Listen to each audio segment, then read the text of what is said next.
আপনারা দেখছেন channel I. গ্রামীণ ফোন তৃতীয় মাত্রা দেখার আমন্ত্রণ জানাচ্ছি। উপস্থাপনা পরিচালনা করেছেন জিলুর রহমান, পরিবেশিত হচ্ছে গ্রামীণ ফোনের সৌজন্যে।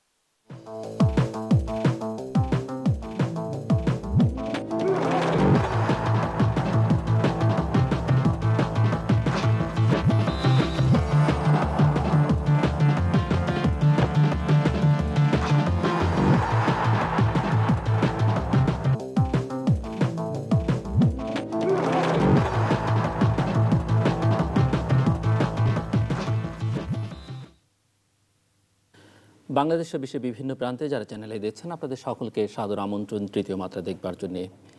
প্রিয় দর্শক, তৃতীয় মাত্রা আজকে আমি সহ এই টেবিলে বসা আমরা 5 জন, এবং 5 জনের জন্য 3 জন আমাদের জন্য যে নির্ধারিত চেয়ার বা যে আসনটিতে আমরা বসি, 3 জনই সেই চেয়ারে বসা নেই।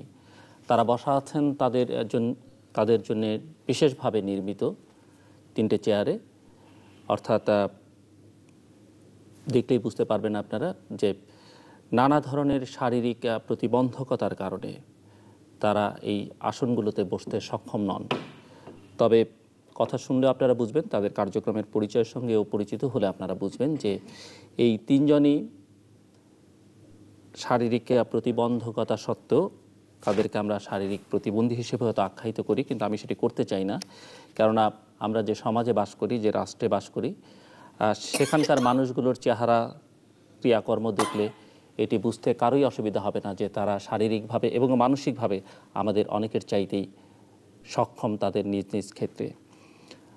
আরেকজন যিনি আমাদের সঙ্গে বসা আছেন, চেহারায় কথাবার্তায় তাকে ভিনদেশি মনে হবে, কিন্তু ভিনদেশি বললে আমার মনে হয় যে তাকে খানিকটা অসম্মানিতই করা হবে। তাকে এই অনুষ্ঠানে এর আগেও আপনারা দেখেছেন। বাংলাদেশের জন্যে, বাংলাদেশের মানুষের জন্যে, বিশেষ করে অসুস্থ মানুষের জন্য এক নিবেদিত প্রাণ মানুষ। চলুন এই আমি ছাড়া যে 4 জন রয়েছেন তাদের সঙ্গে পরিচিত হওয়া যাক। আমার একেবারে বায়ে বসা আছেন যে ভিনদেশি মানুষটির কথা বললাম, কিন্তু ভিনদেশি নন, তিনি আসলে অতিমাত্রায় Bangladeshi. Valyria Taylor, centre for the rehabilitation of the paralysed, CRP নামে যে প্রতিষ্ঠানটি পরিচিত, তার প্রতিষ্ঠাতা। এবং সাভারে তার এই প্রতিষ্ঠানটিতে দেখতে গেলে অসুস্থ মানুষের সুস্থ হওয়ার চেষ্টাটা যেমন সেখানে হয় এবং সুস্থ হয়ে উঠতে পারেন, যে কোনো সুস্থ মানুষগুলো মানসিক প্রশান্তি পাবেন এই সিআরপিতে গেলে। তার পরে রয়েছেন সাবরিনা সুলতানা। তিনি ইন্টারনেট বেসড একটি ক্যাম্পেইন প্রোগ্রাম করছেন এবং Bangladeshi systems change advocacy network, BSCAN সংক্ষেপে নাম, এর ক্রিয়েটর বা প্রতিষ্ঠাতা বলা যেতে পারে তাকে, এবং কনভেনারও বলা যেতে পারে।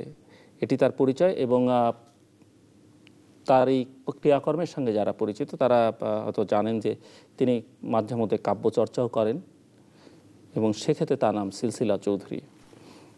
আমার একেবারে ডানে রয়েছেন মোহাম্মদ মাহবুবুল আশরাফ। তিনি সমন্বয়ক এবং সচিব, association for the welfare of the disabled people, AWDP।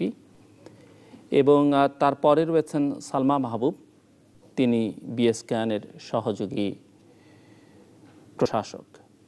আপনাদের 4 জনকে স্বাগত স্টুডিওতে। দর্শক মণ্ডলী, আপনারা ইতিমধ্যেই এই 4 জনের মধ্যে 3 জনকে দেখতে পেয়েছেন, তারা হুইল চেয়ারে বসা আছেন। আমি প্রথমে এই 3 জনের সমস্যাগুলো একটু শুনতে চাইব।